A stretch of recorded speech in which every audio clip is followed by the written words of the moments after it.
अस्सलाम वालेकुम जी, मैं हूं डॉक्टर नुमान अली और आपकी खिदमत में एक नए सेशन के साथ हाजिर हूं। फार्मर हजरात की तरफ से अक्सर किया जाने वाला क्वेश्चन कि क्या हम तूड़ी को यूरिया खाद की स्प्रे के साथ ट्रीटमेंट कर सकते हैं, तो उसका सादा जवाब ये है कि जी हाँ, कर सकते हैं। अब सवाल ये पैदा होता है कि उसका इस्तेमाल करना ही क्यों है और क्या ये फायदेमंद है या नुकसानदेह है। तूड़ी यानी व्हीट सेट्रा, इसके अंदर 3 कंपोनेंट होते हैं, सेलुलोज, हेमी सेलुलोज और लिग्निन। जो पहले 2 कंपोनेंट हैं यानी कि सेलुलोज और हेमी सेलुलोज, ये तो डाइजेस्टिबल हैं, जानवर के जिस्म के अंदर हजम हो जाते हैं, लेकिन जो तीसरा कंपोनेंट है लिग्निन, वो इनडाइजेस्टिबल है। तो इसको डाइजेस्टिबल बनाने के लिए हम यूरिया के साथ ट्रीटमेंट करते हैं व्हीट सेट्रा यानी कि तूड़ी का। एक तो फायदा इसका ये हो गया। दूसरा फायदा इसका ये है कि जो तूड़ी, इसकी क्रूड प्रोटीन है वो 3% है। जब इसका ट्रीटमेंट यूरिया के साथ किया जाता है तो इसकी प्रोटीन का लेवल जो है वो ऑलमोस्ट डबल हो जाता है, डबल से भी ज्यादा हो जाता है, तकरीबन 6 से 8% तक उसकी क्रूड प्रोटीन का लेवल पहुंच जाता है। अब 2 फायदे हो गए। एक तो लिग्निन की जो डाइजेस्टिबिलिटी है, जो तूड़ी की हाजमे की वो हालत है वो ज्यादा हो जाएगी लिग्निन की डाइजेस्टिबिलिटी की वजह से, और दूसरा जो क्रूड प्रोटीन है वो उसकी ज्यादा हो जाएगी। जो लोकल फार्मर है जिसके पास जानवर थोड़े हैं, महंगाई का दौर है, तो जो सोयाबीन मील का, कैनोला मील का, सरसों का मील यानी कि रेपसीड मील, उसका इस्तेमाल नहीं कर सकते क्योंकि ये महंगी आइटम्स हैं। तो जो लोग इनका इस्तेमाल नहीं कर सकते तो वो यूरिया का इस्तेमाल कर सकते हैं तूड़ी के साथ। अब ये तो हो गया इसका फायदा कि इस तरह हम क्रूड प्रोटीन का लेवल बढ़ा सकते हैं और डाइजेस्टिबिलिटी को बढ़ा सकते हैं। अब सवाल ये पैदा होता है कि इसका सेफ यूज कैसे है, कैसे इस्तेमाल करना है, तरीकाकार क्या है। अब इसका तरीकाकार ये है कि 100 लीटर हमने वाटर लेना, एक टब के अंदर पानी लें 100 लीटर, 4 kg हमने लेनी है यूरिया खाद, ठीक है। अब हमने इसका एक प्रॉपर सोल्यूशन बनाना है। सोल्यूशन बनाने का तरीका यह है कि हमने जो मिक्सिंग है वो प्रॉपर करनी है। मिक्सिंग प्रॉपर हम इस तरह करेंगे कि 100 लीटर पानी लेके हमने आधा किलो लेनी है यूरिया, पहले आधा किलो लेके मिक्स करना है। अब कंटिन्यूसली इसे मिक्स करते जाना है, फिर हम आधा किलो और डालेंगे। इस तरह हम आधा किलो करके थोड़ी थोड़ी अमाउंट में डालते जाएंगे यूरिया खाद को, और इस तरह हम प्रॉपर एक सोल्यूशन बना लेंगे। अब 100 लीटर वाटर और 4 kg यूरिया का सोल्यूशन बन चुका है। अब इस सोल्यूशन को हम 100 kg तूड़ी यानी भूसा के ऊपर इस्तेमाल करेंगे।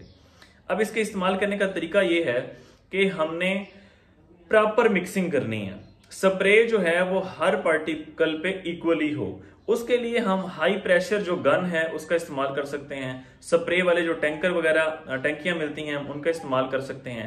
लिक्विड की मिकदार मैंने आपको बता दी है कि 100 लीटर, इसके हिसाब से हम अगर कोई 100 लीटर का इस्तेमाल कर रहा है तो 4 kg उसके अंदर यूरिया इस्तेमाल करेगा। अगर कोई 50 लीटर वाटर लेता है तो उसके अंदर 2 kg जो है वो यूरिया इस्तेमाल कर लेगा। इस तरह उसको प्रॉपर मिक्स करके हम अब जब भूसे के अंदर, तूड़ी के अंदर हम डालने लगेंगे तो हमने मिक्सिंग प्रॉपर करनी है।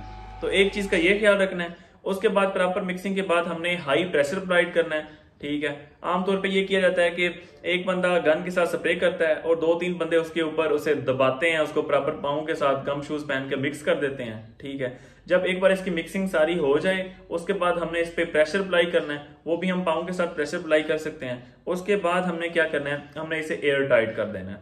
पॉलीथीन शीट जो आती हैं उनके अंदर हम इसे एयर टाइट कर देंगे। एनएरोबिक एनवायरनमेंट के अंदर हम इसे कुछ अर्सा के लिए स्टोर कर देंगे, उसके बाद हम इसे यूज कर सकते हैं।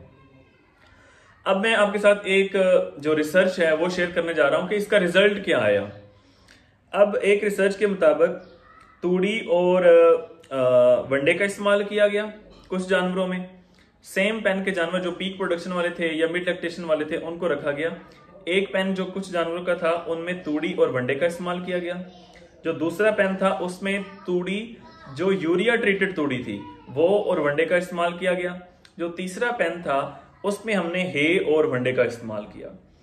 अब जो सबसे बेहतरीन रिजल्ट आया, जिसमें मिल्क प्रोडक्शन ज्यादा थी, वो जो तीसरा था हे और वनडे का इस्तेमाल, उन्होंने सबसे ज्यादा दूध दिया। जो यूरिया ट्रीटेड तूड़ी और वंडा था उन्होंने दूसरे नंबर पे दूध दिया, और जो खालिस तूड़ी थी बगैर यूरिया ट्रीटेड के, उसने और वनडे ने, इस जो मिल्क की प्रोडक्शन थी ये तीसरा लेवल था। जो सबसे कम प्रोडक्शन आई वो सिर्फ तूड़ी और वनडे के साथ थी। अब जो मिल्क प्रोडक्शन की कास्ट थी, वो जो यूरिया हे वाला था, हे और वंडा, पर लीटर मिल्क प्रोडक्शन पे जो कास्ट आई वो वंडा और हे के साथ आई। जो उसके बाद दूसरे नंबर पे कास्ट आई वो यूरिया ट्रीटेड तूड़ी और वनडे के साथ आई, और जो तीसरे नंबर पे यानी कि सबसे ज्यादा कास्ट पड़ी पर लीटर प्रोडक्शन पे वो पड़ी है कि जो सादा तूड़ी और वनडे की थी इस पे। तो ये है, इस तरह हम यूरिया को ट्रीटमेंट कर सकते हैं, और इसका प्रोसीजर मैंने बताया कि इसको हमने इस तरह पानी के साथ मिक्स करके करना है, और इसका जो रिजल्ट है वो मैंने आपको बता दिए हैं रिसर्च के। अब इसके साथ हम मोलेसिस का इस्तेमाल भी कर सकते हैं। यूरिया के साथ हम जैसे हम पानी के साथ ऐड करना है तो हम उसमें मोलेसिस डाल के उसकी स्प्रे भी हम साथ कर सकते हैं। अब 3-4 चीजें हैं जिनका हमने ख्याल करना है। एक तो तूड़ी का जो पार्टिकल साइज है वो छोटा होना चाहिए, दूसरा प्रॉपर मिक्सिंग होनी चाहिए, हर पार्टिकल पे यूरिया लगी होनी चाहिए और इक्वल अमाउंट में लगी होनी चाहिए, और तीसरा जो है यूरिया को डाइजेस्टिबिलिटी के लिए एनर्जी की जरूरत है। तो इस वजह से हम जब भी यूरिया का इस्तेमाल करेंगे तो हमने जानवर को एनर्जी रिसोर्स जो है वो जरूर प्रोवाइड करना है। और जो चौथी अहम मालूमात है वो ये है कि हमने जब यूरिया का ट्रीटमेंट कराना है तो हमने पानी की जो फैसिलिटी है वो ओपन देनी है, जानवर जब चाहे पानी पिए, खुला पानी होना चाहिए। यूं नहीं होना चाहिए कि पानी रेस्ट्रिक्टेड हो कि मतलब दिन में 2 टाइम या 3 टाइम, यूं नहीं होना चाहिए। तो अगर यूरिया इक्वली डिस्ट्रीब्यूट नहीं हुई, इक्वली स्प्रे नहीं हुई तो जानवर की डेथ भी हो सकती है। अगर जानवर खुला यूरिया का इस्तेमाल ज्यादा हो जाता है तो इससे जानवर की डेथ के चांसेस भी हैं। तो ये था यूरिया के बारे में। अगर आपको वीडियो पसंद आई हो लाइक करें और चैनल को सब्सक्राइब करें, और अगर कोई क्वेश्चन हो तो आप कमेंट सेक्शन में पूछ सकते हैं। बहुत शुक्रिया।